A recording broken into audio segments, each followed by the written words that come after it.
Again, what we'll do, if it's not already available, is some kind of easy to read checkoff list for facility owners. So they can just go down it. Too limiting. This is good. Yeah, we've given grace to electrologists for every other body art facility has to have hot and cold running water source outside of the bathroom, but we've allowed electrologists to do it since they're smaller facilities. If they're licensed before June 2017, after that it needs to be outside of that. But I'm 99% sure there's wash stations other places. But I can point that out when I do the notice that these could be barriers to bigger hospital organizations, just to kind of pull that out so they can see and make comments about it. And when we do proposed rules. Yeah, and I have to figure out what that barrier was, and I recall it. And what I can do is once we've finished here, I can send these to Kate and Amy, and I can have a meeting with them offline before I present to the board. Yeah, and give the board all the options. That would probably be the easiest way, because when me and Amy talked, we talked about her actually getting the advice beforehand, but I didn't get information in time. So we'll go back and do that again. So I'll make sure that they have all this and be able to give us all the, things that could be restricting for them. So I'll make sure that happens. Make a note here.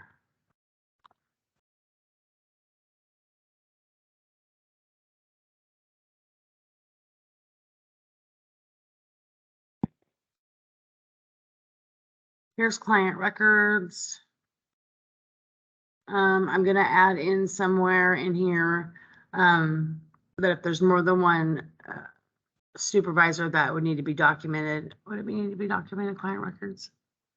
Oh no, I got to check. That needs to be said in client records. I'm not sure. Can I make a comment on the sync thing before we go too far past it? Sure, go ahead.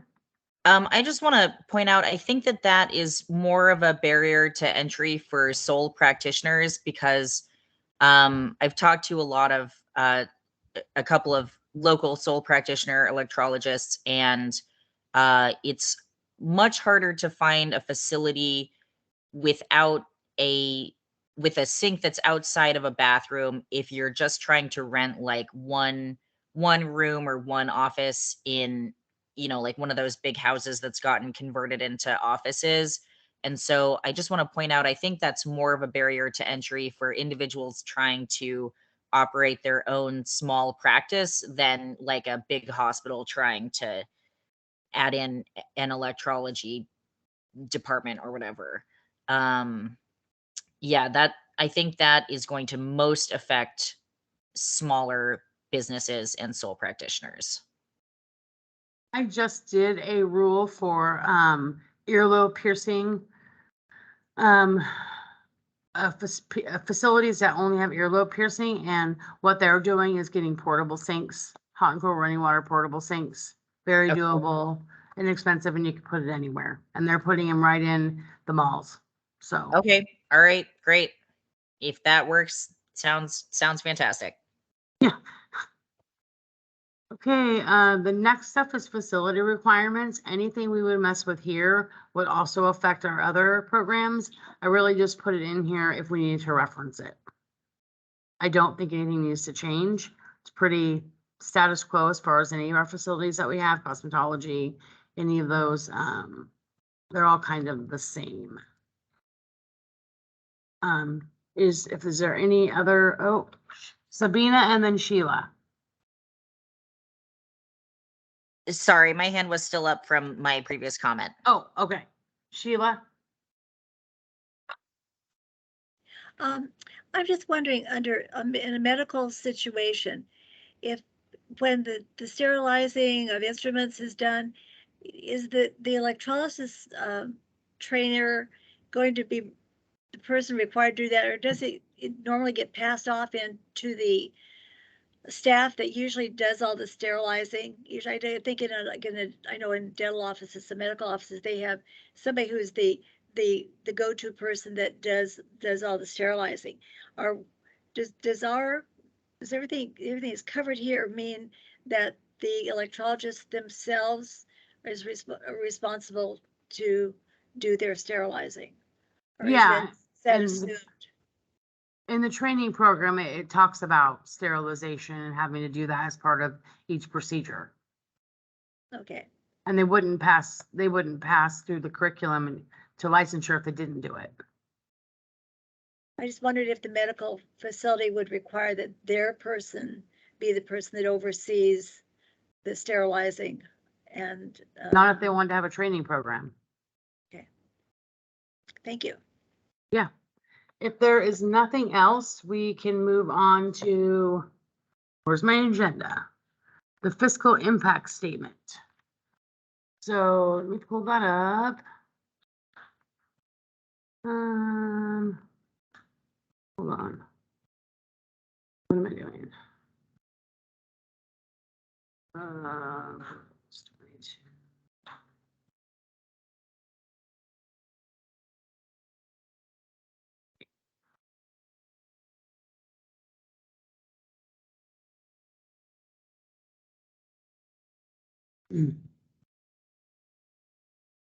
I don't want to do that either.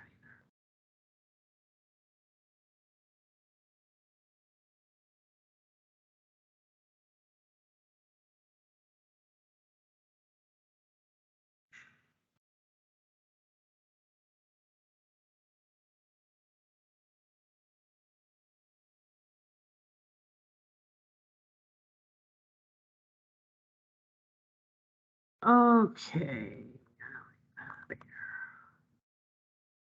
I'm getting there, I promise. Okay, so basically a fiscal impact, we only look at rules that we're changing or deleting when we're looking at a fiscal impact.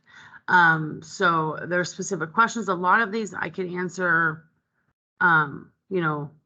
without a lot of help, but let's just go through each of them and keeping in mind the rules that we've changed. So supervision, we didn't increase the hours of training, so that shouldn't be a big deal. We actually opened up there is opportunity now for more people to become licensed so they can start making money. So that's for individuals. One, for individuals, that's a positive fiscal. And then for consumers, transgender and everyone else, positive, because now they can start getting their services and getting their operations sooner. So those are two things. So state agencies likely to be affected. So I would always talk about OHSU. It's a public university. So I would put something in there about them being able to have a training program. But then I would also put in there that they would be required to have a facility license, and then that's a fiscal impact. And in that same area, I can put, they'd have to make sure that all the facility standards are maintained, and I can include this sink part, and then I would also could include costs for portable sinks. I mean, you can go all across the board on this kind of stuff. I don't think there's any local governments to be affected. The public, again, being able to get their surgery sooner, the more we get people licensed and they can have their hair permanently removed. So that will affect them in a positive way. Estimate, let's see, can you provide an estimate of the economic impact on state agencies, local government? Again, it would impact us a little bit, HLO, and because we're creating this training program, Serenity has had to create all the tools. It's minimal. It's a kind of a one-time deal once we've created it, and then it's just to maintain it. It doesn't take a lot. There would also be impact on creating that examination. So all this stuff will be put in here. Any questions about those before I keep moving on, or any additions? I would like to make a comment, if I may. Yes. People need to realize too that just because there's not that adding more electrologists is not going to get people to surgery faster. I turned 5 people out to surgery last month, and all of them have at least 18 to 24 month wait to get surgery because OHSU can't even handle the amount of people that are coming up there now as it is. So it's going to actually, one of the impacts is it's going to slow down the amount of people who can get surgery by turning out more electrologists, because we're already, just with the ones we have, are already overpowering what Dr. Doogie, Dr. Dr. Peters, and those up there at OHSU, and as well as Meltzer and Dr. Esmond can handle at this time. So they're going to have to add positions to be able to handle the amount of people that are going to be turned out by more electrologists doing more work on more trans clients to get surgery. So OHSU is already 2 years behind on scheduling just people after we get them to the point where they are at 80% and can schedule an appointment. So there is going to be that impact that is going to impact the doctors and the OHSU dramatically by putting out a lot more of electrologists.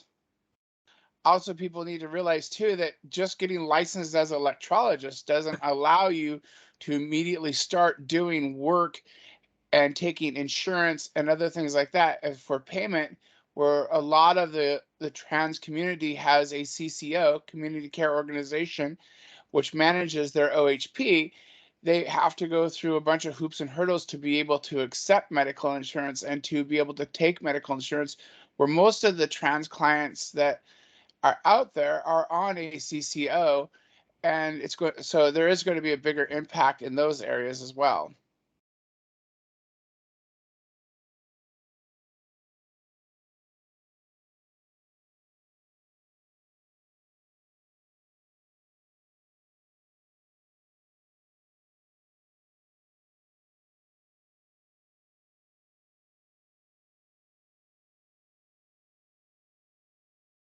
Will you repeat the CCO part again for me? I was half listening, I was typing. I'm sorry. No problem. A CCO is community care Yeah. organization. I know and what they it is. manage but How will it okay. affect? I'm sorry, I wasn't sure what part you wanted me to repeat. So Give me the whole thing. okay. So what I'm trying to say is most trans clients that I see are on a CCO. Okay. And there's going to be, when we're going to flood the market with a lot of electrologists, not just anybody can start immediately taking medical insurance, especially for a CCO. So there's going to be a big impact there. Plus, once we start doing a lot of this work for the CCOs, this is the only doctors that do gender reassignment work for the CCOs is OHSU, and sometimes Meltzer's Clinic will do some, but we're going to very, very much overpower basically the doctors will be drinking from a fire hose, if that makes any sense. They're already at the point now where they're at maximum capacity. So this is going to be a big impact, especially on OHSU. I got the position part, but I don't, Could I ask a question? yeah. I can't see you guys. Hold on, let me pull you up here. That's okay. Yeah, we know that there are, a limited number of folks who are doing certain surgeries. And I don't think that this is going to increase the wait times for surgeries. They're already had their consults and they've already gotten their pre-authorizations, and then they go off to get electrolysis. So the wait times will remain similar. It's just that there won't be this additional barrier that's then extending that another 2 to 4 years. So I agree with you that we need more surgeons and have a limited number of surgeons in the state. But the fact that I guess the statement that this will extend the wait time, I think doesn't ring true for me, because the people have already had their consults, they're ready for surgery. What we're going to do is allow them to get electrolysis for that procedure. Can I explain myself on this here real quick, Seth? Absolutely. So when because I don't know if you know anything about me or what I do, but all I do is pre-surgery for the most part, and I take most insurances and stuff. So and I do work under anesthetization, and under anesthetization, I can turn someone out to surgery a lot faster. And so what I'm saying is, once someone goes in and gets a consultation, then after they get their consultation, okay, they come and then we have to apply for pre-authorization from the CCO or insurance company to be able to start work. Once I start work, it can take anywhere from 18 to 24 months to turn that person out for surgery. Doing anesthetization, I can get it down to about 8 to 10 months. But what we found is after we're done, the OHSU will not schedule a surgery appointment till they get a letter from us, the electrologist, saying that that person is 80% ready to go. So I just did 5 people. I finished them last month. The 5 of those people now have to wait anywhere between 18 to 24 months to get their surgery because OHSU cannot handle the amount of people they have in line already to get surgery. So now if you start adding more electrologists to the mix who are even putting even more people in their queue, in other words, taking a number in line to get surgery, they're already almost 2 years out doing the surgery. So now you're going to be adding more people to their queue, which now means that they can only do as many as they can do, and they're going to extend that time. After the hair removal is done, it's going to be extending that time to surgery. Like myself, and Jamie can attest to this, I literally work about 14 hours a day, and I still have people I can't take. I have a 2-year waiting list to get in to see me because I can't take more people. But OHSU, and you can talk to Dorian up there, Skulls, or Hales up there. They will all tell you that even though that Jamie and I and all these electrologists are turning people out to surgery, they're still having to put them on a continuing waiting list because the doctors only have so much OR time, so much room time, especially for Dr. D, who's using the robot. It's shared. So there's only so many patients the doctors can do a surgery on per year, and they're booking 2 years out even after hair removal's done. Yeah, I agree. I mean, obviously this is an infrastructure and workforce development project. I just think that it remains somewhat separate from our ability to do more electrolysis across the state because this hair removal is supposed to be permanent. And so it's not like necessarily this expires and then we have to do the hair removal again. I think the goal is get the hair removal done for the procedure. And then, other advocates can work on increasing the number of surgeons that we have in this state and showing OHSU that it is necessary to hire a 3rd and 4th and 5th provider. So I think it's all valid. I just don't think that we're necessarily going to, that it's expanding this access is not necessarily a negative. And just wanted to make sure that wasn't getting included here.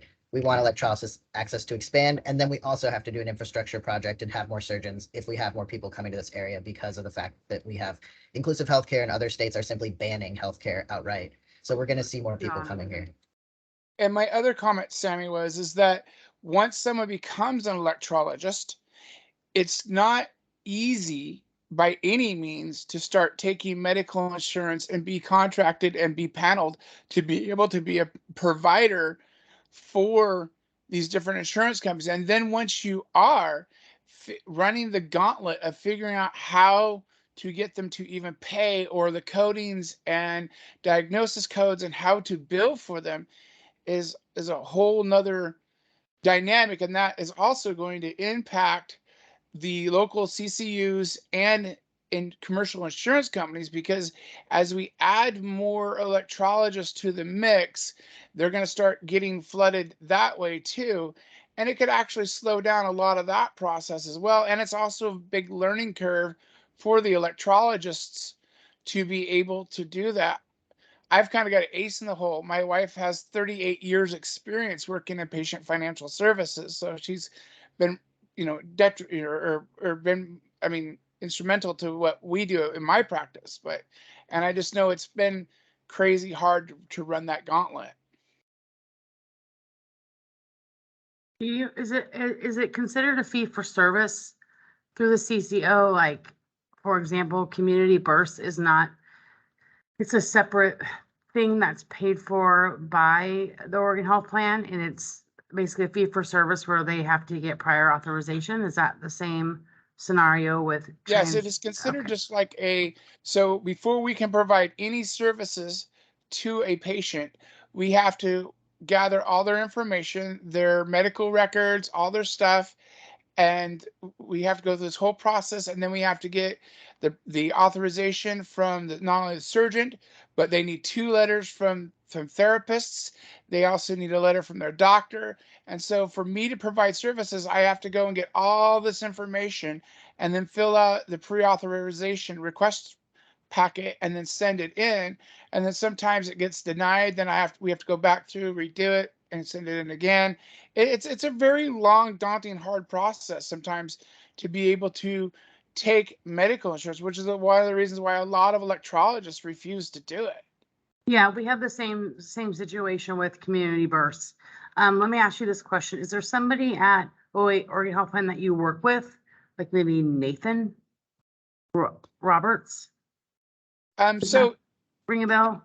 well, no, because each Oregon Health Plan, depending on where it's at within the state of Oregon, is managed each by each own separate CCO. Right.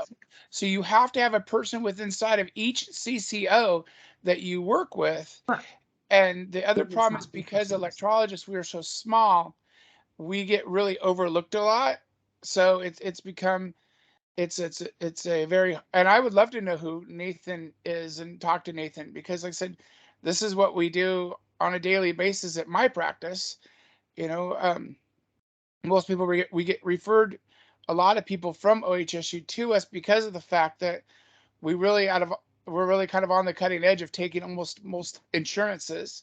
So, but it is a very hard thing, and I want to just make sure that in the impact statement, it is realized that OHSU and the CCOs and commercial insurance companies are going to they're going to get overwhelmed a little bit. I don't know if they're going to be ready for this or not.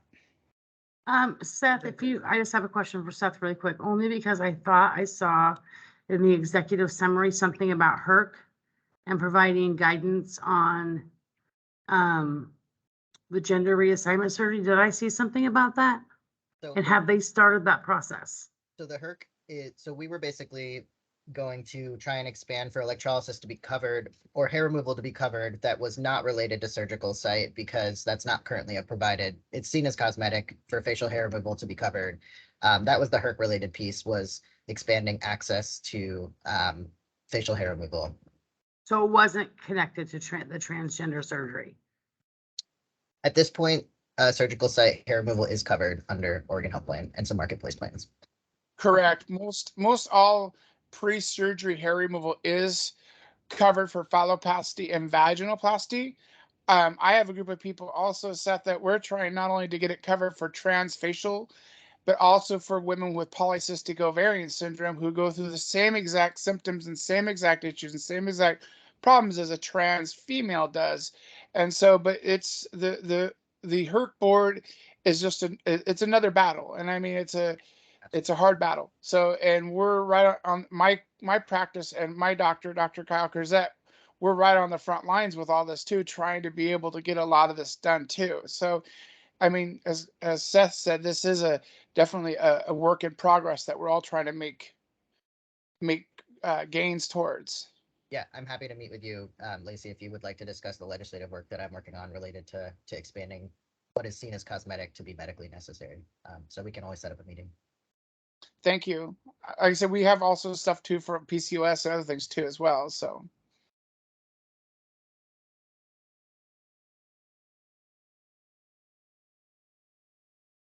Okay. Anything else I can answer for you, Sammy? I will. I may have to call and have a combo with you, just so I want to make sure I capture it all Okay. really well. I don't miss anything. And it's hard to, I have to get all my thoughts about after this about what questions I have. Jamie, and then Sheila, and then Sarinthia. All right.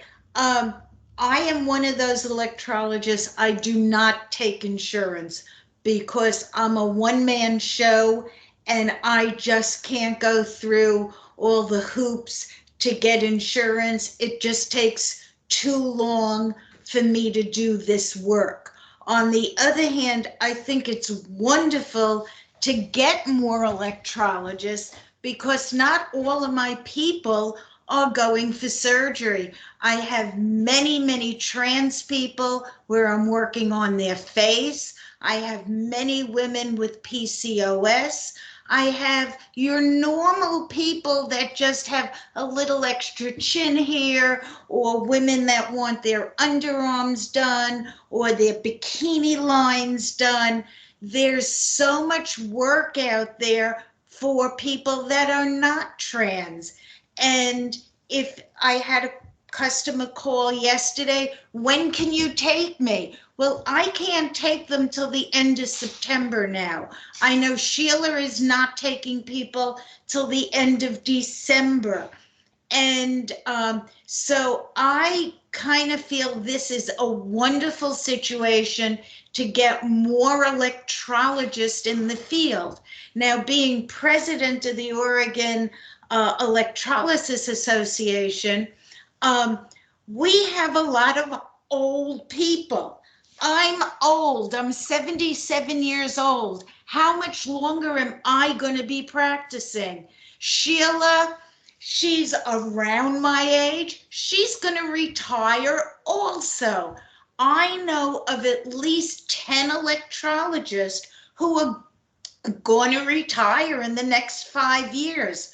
So if we can get more electrologists, and Seth, don't get me wrong, we don't need electrologists totally for the trans community. We need electrologists for everybody that has unwanted hair. And I feel very strongly that these people should be trained perfectly.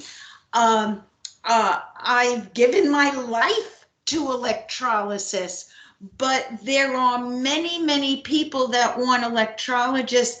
And I had somebody call me yesterday who said, when can you get me in? And I said, the end of September. And they said, well, I'm going to go find somebody else.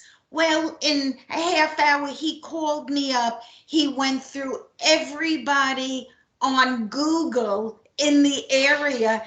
And I was the one that could take them the soonest.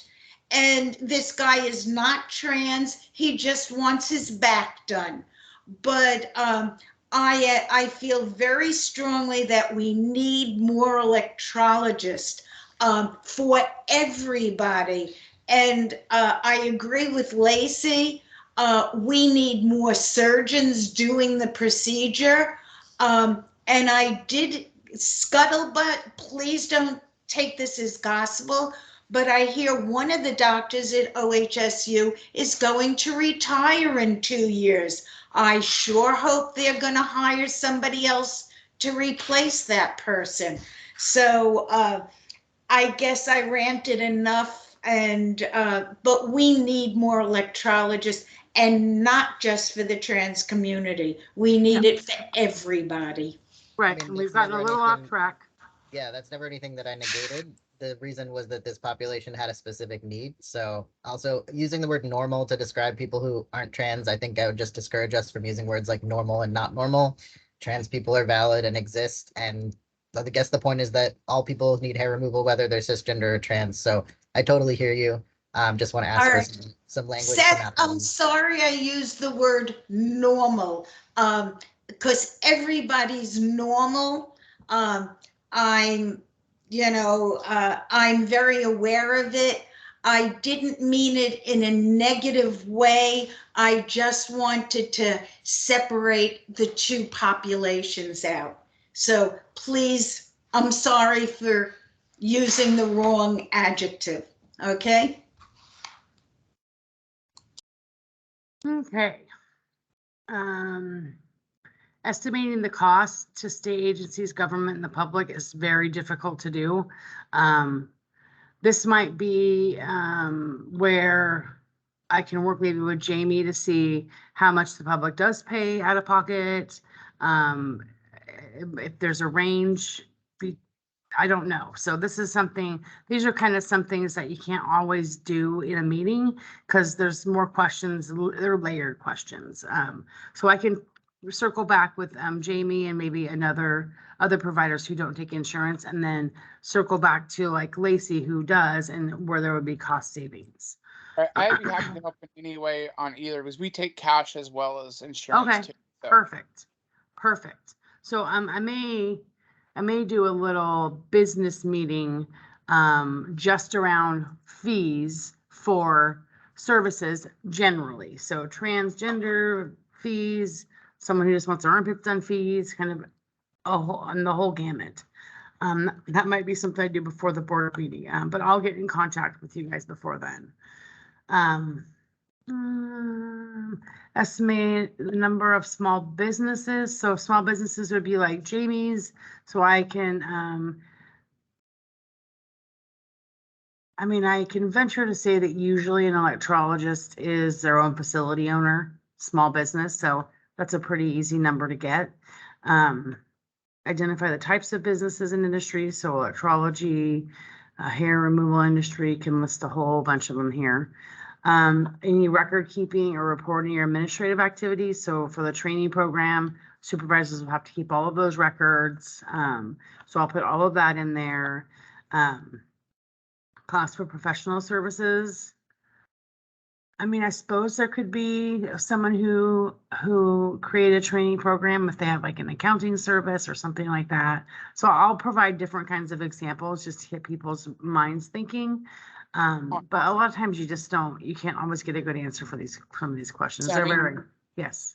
On C also, there's a for description, expert record keeping administrative, that also is going to include whether or not the person does any medical electrology, like pre-surgery stuff like that, because then you have other things that you're going to have to keep records of, such as medical records, diagnoses, the pre-authurizations and surgery referrals, as well as then you fall under the big HIPAA umbrella, which is is in itself can be kind of daunting, but that's something that that's one of the reasons why when Cerinthia and I added that, to kind of touch on that a little bit when we're training the students, is that when you get into some of these areas, you really enter a whole new realm of rules called HIPAA. So, and that's something that's not thought about a lot, but it becomes very, very relevant when you start dealing with someone, especially when it's medical insurance or doing any kind of medical procedures or medical diagnosis.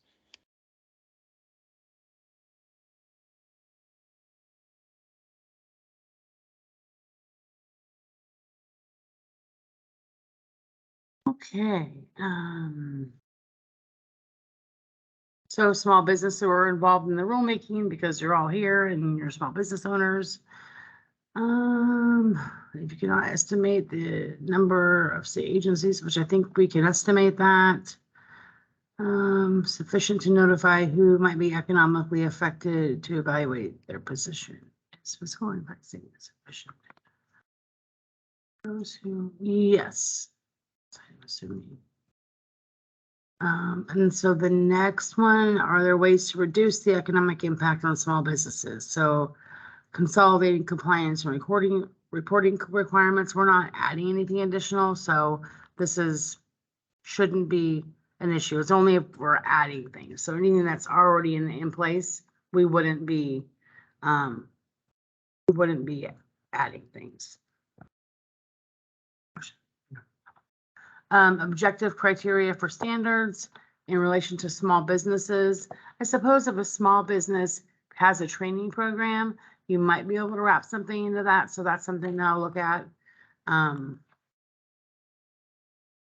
we just touched on, Sheila had asked earlier, like charges for what we would charge like a student. Lacey, have you gotten down to that kind of nitty gritty on what you're going to charge a trainee to get into your program? Have you gotten that far? And Jamie, have you?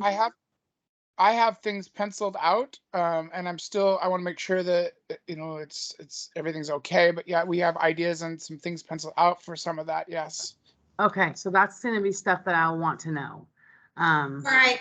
Also, my feeling is, you can go to the 3 schools in California and see what they're charging for their people for their course, which is a 6-hour course.